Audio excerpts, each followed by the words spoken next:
بسم اللہ الرحمن الرحیم۔ حضرت ایوب علیہ السلام کی زوجہ محترمہ کی کہانی انتہائی صبر و حوصلہ اور وفاداری کی وہ داستان ہے جسے پڑھنے سے ہماری نگاہوں میں خواتین کی عزت و وقار دو چاند ہو جاتی ہے۔ اللہ پاک کے صابر و ساکر پیغمبر حضرت ایوب علیہ السلام کی زوجہ محترمہ کے نام میں مورخین و مفسرین کا اختلاف ہے، البتہ اس بات پر سب کا اتفاق ہے کہ آپ حضرت یوسف علیہ السلام کی پوتی تھی اور شکل و صورت میں بھی ان سے مشابہ تھی۔ حضرت ایوب علیہ السلام اللہ تعالیٰ کے جلیل القدر نبی تھے۔ آپ نہایت شاندار زندگی گزار رہے تھے۔ آپ کے پاس بے شمار نوکر چاکر، غلام، اولاد، بیویاں، لونڈیاں، جائیداد، مال و متاع اور اللہ کا دیا بہت کچھ تھا۔ آپ اللہ کی ان نعمتوں کا خوب شکر کیا کرتے تھے۔ ایک روایت کے مطابق شیطان نے اللہ سے کہا کہ اگر ایوب کے پاس اتنی آسائشات نہ ہوتی تو وہ اللہ تعالیٰ کی اتنی عبادت نہ کرتا۔ اس پر ایوب علیہ السلام کی اطاعت و بندگی کی آزمائش کا سلسلہ شروع ہوا۔ آپ کی تمام دولت جائیداد ختم ہو گئی۔ اولاد، غلام، لونڈی، مال و متاع اور ایک کے سوا بقیہ تمام بیویوں نے بھی ساتھ چھوڑ دیا۔ بات یہاں تک ہی محدود نہ رہی، حضرت ایوب علیہ السلام کی صحت بھی جاتی رہی۔ آپ کو شدید قسم کے مرض نے آ گھیرا اور زبان کے سوا آپ کا تمام جسم مبارک اس مرض سے متاثر ہوا۔ حالت یہ ہو گئی کہ آس پاس کے لوگ آپ سے گھن کھانے لگے۔ آپ کو اپنی جائے سکونت تبدیل کرنا پڑی۔ شہر کے ظالم لوگوں نے آپ کو شہر سے باہر اس جگہ ڈال دیا جہاں وہ اپنا کوڑا کرکٹ پھینکا کرتے تھے۔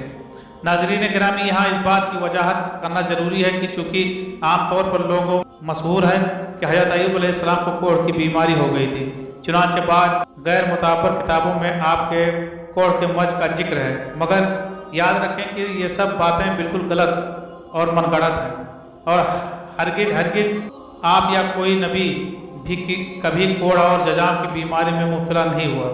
اس لیے یہ مسئلہ متفق علیہ ہے کہ انبیاء کا تمام ان بیماریوں سے محفوظ رہنا ضروری ہے جو عوام کے نزدیک باعث نفرت و حقارت ہے۔ اس لیے آپ علیہ السلام کی بیماری کی نوعیت اللہ ہی بہتر جانتا ہے۔ خیر، جب آپ بیمار پڑ گئے تو ان حالات میں آپ کی زوجہ محترمہ نے آپ کا ساتھ نہ چھوڑا۔ انہوں نے آپ کی خدمت کو اپنا مشن بنا لیا اور کبھی ایک ثانیے کے لیے بھی یہ خیال دل میں نہ لائیں کہ دوسرے لوگوں کی طرح آپ سے برا برتاؤ کریں یا آپ سے گھن کھا کر آپ کو چھوڑ جائیں۔ ایک طویل عرصے تک حضرت ایوب علیہ السلام اسی حالت میں رہے۔ ایک روایت کے مطابق تکلیف کا یہ سلسلہ 18 سال تک جاری رہا۔ آپ کے جسم کا تمام گوشت جھڑ گیا، صرف ہڈیاں اور چمڑا باقی رہا۔ آپ راکھ میں پڑے رہتے تھے۔ آپ کی زوجہ آپ کی تیمارداری کرتی، آپ کی ضرورت کا ہر ممکن خیال رکھتی اور اپنے الفاظ و اعمال سے آپ کو حوصلہ دیتی۔ انہوں نے آپ کی خدمت میں کوئی کمی نہ آنے دی۔ گھریلو اخراجات چلانے کے لیے آپ روزانہ شہر جاتی اور وہاں لوگوں کے مختلف کام کاج کر کے بدلے میں ملنے والی اجرت سے اپنی اور اپنے شوہر کی ضروریات پوری کرنے کا سامان کرتی۔ ایک بار آپ نے کسی گھر والوں کے لیے روٹیاں پکائی۔ ان کا ایک بچہ سویا ہوا تھا۔ انہوں نے اس بچے کے حصے کی روٹی آپ کو دے دی۔ آپ اس روٹی کو حضرت ایوب علیہ السلام کے پاس لائیں۔ حضرت ایوب علیہ السلام نے سوال کیا کہ کہاں سے لائی ہو، اور یہ جان کر کہ یہ ایک سوئے ہوئے بچے کا حصہ ہے آپ نے روٹی واپس کر دی۔ وہ بچہ کہیں جا کر روٹی کے لیے بے قرار نہ ہو۔ آپ روٹی لے کر واپس پہنچے تو وہاں گھر والوں کی بکری نے ان کو زور سے ٹکر مار دی۔ آپ کے منہ سے نکل گیا کہ ایوب کتنے غلط خیال والے ہیں۔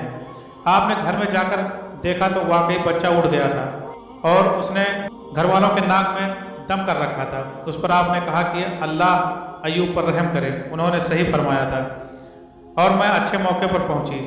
ایک دن آپ کام کی تلاش میں گھر سے نکلی اور گھر پھری لیکن کوئی کام نہ ملا۔ شام کو گھر پلٹنے لگی تو حضرت ایوب علیہ السلام کی بھوک کا خیال آیا۔ آپ سے برداشت نہ ہوا اور آپ نے اپنے بالوں کی ایک لٹ کسی امیر لڑکی کو فروخت کر دی۔ اس لڑکی نے آپ کو کھانے پینے کا سامان دیا۔ حضرت ایوب علیہ السلام کے پوچھنے پر آپ نے کہا کہ میں نے ایک امیر کے گھر کام کیا تھا۔ اگلی مرتبہ بھی یہی ہوا تو آپ نے بالوں کی دوسری لٹ بھی فروخت کر دی اور کھانا لے کر آئیں۔ چند مرتبہ اس طرح ہونے پر ایک روز حضرت ایوب علیہ السلام نے کھانا کھانے سے انکار کر دیا اور کہا کہ جب ان کی زوجہ یہ نہ بتا دیں کہ یہ کھانا وہ کہاں سے لاتی ہیں وہ کھانا نہیں کھائیں گے۔ اس پر آپ کی زوجہ اپنے سر سے اپنی اوڑھنی اتاری تو حضرت ایوب علیہ السلام نے دیکھا کہ ان کے سر کے سارے بال کٹ چکے ہیں۔ اس وقت گھبراہٹ اور بے چینی میں آپ نے اللہ تعالیٰ سے دعا کی، اے میرے رب، مجھے تکلیف پہنچی ہے اور تو سب سے زیادہ رحیم ہے۔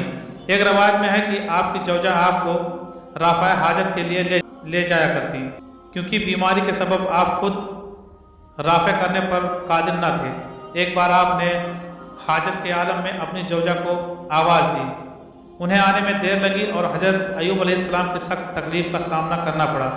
اس وقت آسمان سے ندا آئی کہ اے ایوب، اپنی ایڑی زمین پر مارو اور وہاں سے جو پانی نکلے اس کو پی لو اور اس سے نہا بھی لو۔ حکم الہی پر عمل کرتے ہوئے آپ کو شفا حاصل ہوئی۔ ابن عباس رضی اللہ تعالیٰ عنہ فرماتے ہیں کہ اسی وقت آپ کے لیے اللہ تعالیٰ نے جنت سے ہلا بھی بھیجا، آپ اس کو پہن کر بیٹھ گئے۔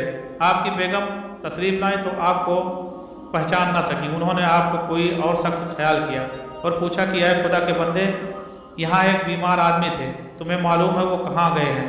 کہیں ان کو بھیڑیے نہ کھا گئے ہوں یا کتے نہ لے گئے ہوں؟ آپ نے فرمایا میں وہی بیمار ایوب ہوں۔ تو ان کو کافی دیر تک یقین نہ آیا۔ مفسرین کرام فرماتے ہیں بیماری کے زمانے میں حضرت ایوب علیہ السلام کی زوجہ ایک بار کہیں کام سے گئیں تو دیر سے خدمت میں حاضر ہوئی۔ چونکہ آپ تکلیف و کمزوری کی وجہ سے بہت سے کام خود نہ کر پاتے تھے اور زوجہ ہی مددگار تھی، تو زوجہ کی غیر موجودگی میں غالباً سخت آزمائش کا معاملہ آیا، جس سے بے قرار ہو کر آپ نے قسم کھائی کہ میں تندرست ہو کر تمہیں 100 کوڑے ماروں گا۔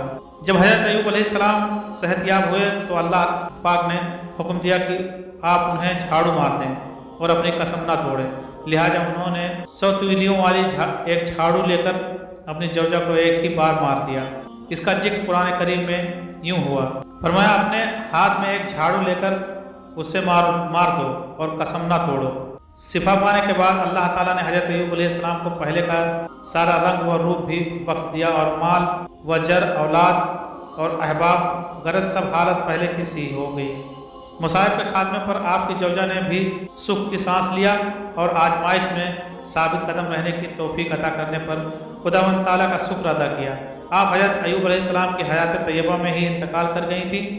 آپ بنی نوح انسان کی تاریخ کی عظیم ترین خاتون، آپ نے وفا سعاری کی ایک مثال قائم کر دی اور ہر دکھ و درد میں اپنے شوہر کے شانے بسانہ رہی۔ ان کا عمل اور اصول ہر دور کی خواتین کے لیے مثل راہ ہے۔